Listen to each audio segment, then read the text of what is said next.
Corona महामारी यदि अभिशाप है तो यह आत्मनिर्भर भारत के लिए एक वरदान भी साबित हो रही है।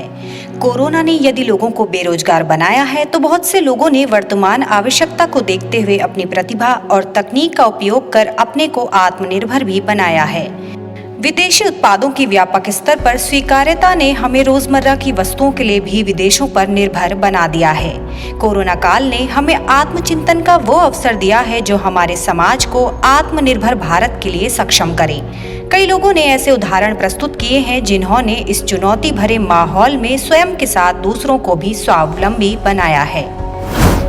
कानपुर के बिरहाना रोड पर गीता मंदिर में रहने वाली सीता दीदी पिछले 40 सालों से महिला शिक्षा मंडल का संचालन कर रही हैं। वे इस संगठन के माध्यम से बच्चों से लेकर बुजुर्गों तक को अध्यात्म ज्ञान के साथ साथ आदर्श जीवन के लिए भी प्रेरित कर रही हैं। रामायण, भगवत गीता, शिव तांडव, श्लोक, ध्यान, सत्संग की शिक्षा देकर वे भारतीय संस्कृति और दर्शन से बच्चों, महिलाओं और पुरुषों को जोड़ रही हैं। साथ ही साथ महिलाओं को सिलाई, कढ़ाई और बुनाई का निशुल्क प्रशिक्षण देकर उन्हें आत्मनिर्भर बना रही हैं, जिससे कोरोना काल में भी महिलाएं अपने परिवार का भरण पोषण करने में सक्षम हैं।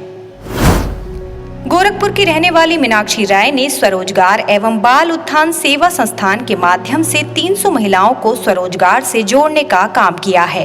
साल 2011 से उन्होंने शहर में 25 समूह बनाकर महिलाओं को अचार, मुरब्बा, धूप बत्ती, मिट्टी के दिए और प्रतिमा बनाकर प्रशिक्षित किया, जो अभी भी जारी है।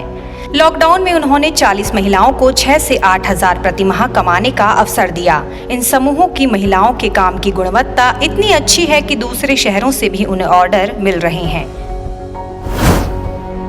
उत्तराखंड के कोटद्वार की नीलम कैंसर जैसी बीमारी को मात देने के बाद अब कोरोना महामारी से लड़ने की राह दिखा रही हैं। सतपुली तहसील के गांव की महिलाओं को वे मशरूम उत्पादन सिखाने के साथ ही अचार, जैम, जूस बनाना सिखा रही हैं। वहीं भीमल के रेशों से बनने वाले उत्पादों का भी निशुल्क प्रशिक्षण दे रही हैं। उनके इस प्रयास से पहाड़ी महिलाओं को स्वरोजगार ही नहीं मिला, बल्कि वे अब इस ज्ञान को दूसरी महिलाओं में भी बांट रही हैं। कानपुर में ही खादी ग्रामोद्योग आयोग ने स्थानीय लोगों को रोजगार के अवसर देने की दिशा में एक पहल की है। आयोग ने शहर में सेंटर सुगंध एवं सुरस विकास केंद्र में एक अगरबत्ती का सेंटर फॉर एक्सीलेंस बनाने का निर्णय लिया है, जिसके अंतर्गत शुरुआती चरण में 1000 युवाओं को अगरबत्ती बनाने का प्रशिक्षण दिया जाएगा। आयोग इसके आसपास के शहरों में भी इसकी मार्केटिंग स्वयं करेगा और बाजार उपलब्ध कराएगा। अगरबत्ती बनाने में प्रयोग होने वाली मशीनें और तीली भी स्वदेशी होंगी, जिससे चीनी वस्तुओं पर निर्भरता कम हो सके। बनारस शहर की चमक इन दिनों और निखर गई है।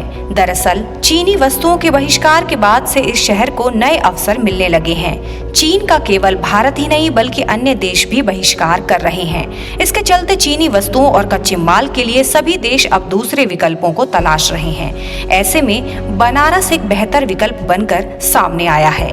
बनारस के glass beads, jewellery, fancy glass का निर्यात 35 से 50% तक बढ़ गया है, जो आत्मनिर्भर भारत की नींव को मजबूत कर रहा है।